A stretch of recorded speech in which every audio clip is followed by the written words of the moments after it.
Hello everyone, it's Lauren. Today I'm going to be reading the 7th chapter of A Mistaken Identity, so let's get into it. Chapter 7, Briella. I stare out my window at the rain pouring down onto the Parisian roofs and the city streets below.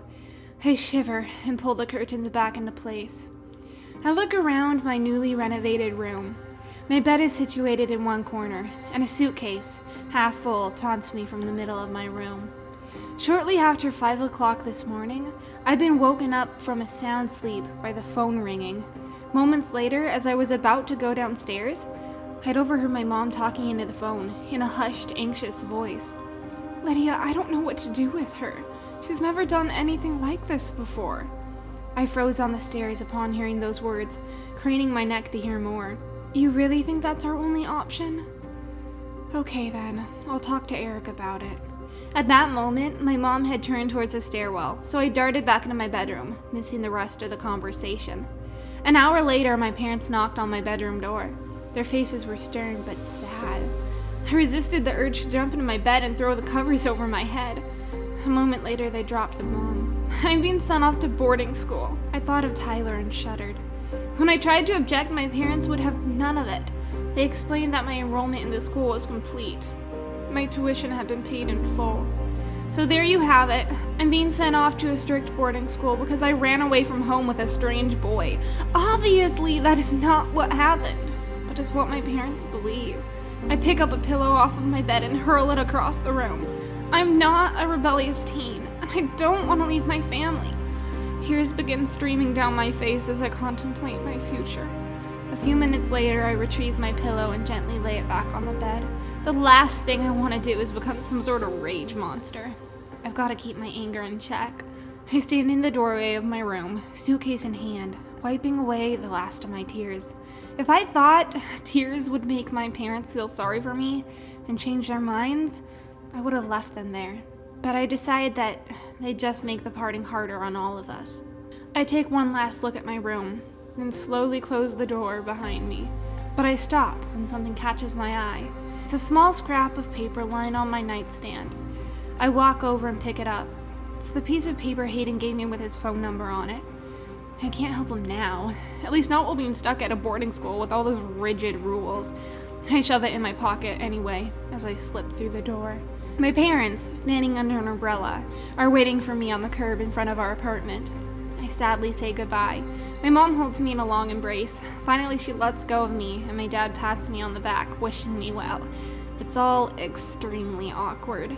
Just then, I see a taxi pull up, the one my parents called to escort me to the train station. I climb into the back seat of the taxi and wave at my parents, who are both wiping tears from their eyes. The taxi pulls away from the curb, sending a tidal wave of water up onto the sidewalk. I gaze out the window as the only home I've ever known fades into the distance. The taxi driver drops me off outside the train station, and I step straight into a puddle, getting soaked with muddy water. My mood sours as a sense of foreboding overtakes me. I trudge into the train station, shoes sloshing and squeaking with each step. People rush around me, hurrying to their particular destinations. I pull my ticket out of my pocket and study it. Suddenly someone bumps into me and the ticket flies out of my grasp and disappears into the mob of passerbys. Why does my life have to be like this? "Briella," I hear someone say, but I don't look up. I'm in too much of the daze. "Briella!" This time I look up. Standing in front of me is Hayden, and in his hand is my ticket. "Going to Marseille? What are you headed there for?" he asked. "Boarding school," I mutter. "But not in Marseille. It's in a town about an hour away." I resume walking. Not that I know where I'm going. He catches up with me. "The train to Marseille is that way." Hayden points to my left. I sigh and head in that direction. He follows. "What are you doing here?" I ask.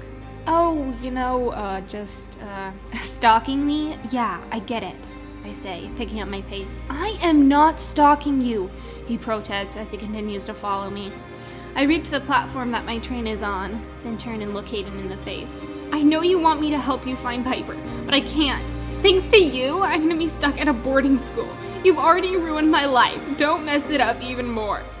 With that, I bolt towards the train, shaking with emotion, and climb on without a backwards glance. I take my seat and look out the window. There's Hayden, staring right up at me. Ugh. I look away as a lady sits down in the chair beside me. "Hello," she says warmly. She seems nice, but all I can muster is a hi before I open up my backpack and pull out a book. I look out the window once more as the train lunges forward. Hayden is no longer on the platform. About an hour later, I put my book down, finally bored of it. The woman next to me is typing away on her laptop, but when she notices me looking over at her, she stops typing and gives me a smile. "Where are you going today?" she asks. "Boarding school," I mutter and look back out the window at the passing countryside.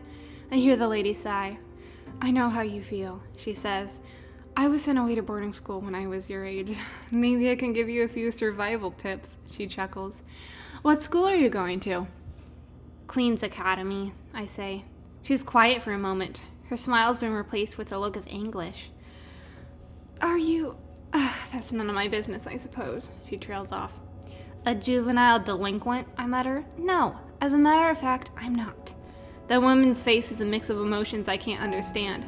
"Well, I'm so sorry. It's just that Queen's Academy is for those types," she says, looking me straight in the eye. "I've just taken a teaching position there." I look up, startled. "But you don't look strict," I blurt out. She laughs, and we begin to have a conversation about school, life, and even the book I'm reading. As we talk, the train stops at a station and starts on its journey again, rumbling down the track and into my future.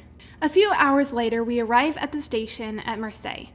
I've learned that the lady's name is Mary Catherine. She's 24 years old and has no desire to work at Queen's Academy, but took the job since it's the only way that she can become a teacher at the King's Academy.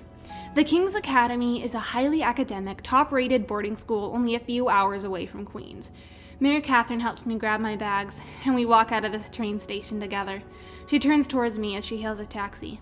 "You don't mind going with me, do you?" she asks. "Oh, I'd much rather go with you.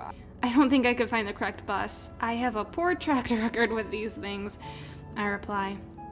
"Yes, I saw that you were helped back at the train station," she says as our taxi pulls away from the curb. I nod curtly, not wanting to talk about Hayden or any of my recent escapades. She seems to get that and starts talking about the weather. An hour later, we arrive at Queen's Academy. It doesn't look at all like what I was expecting.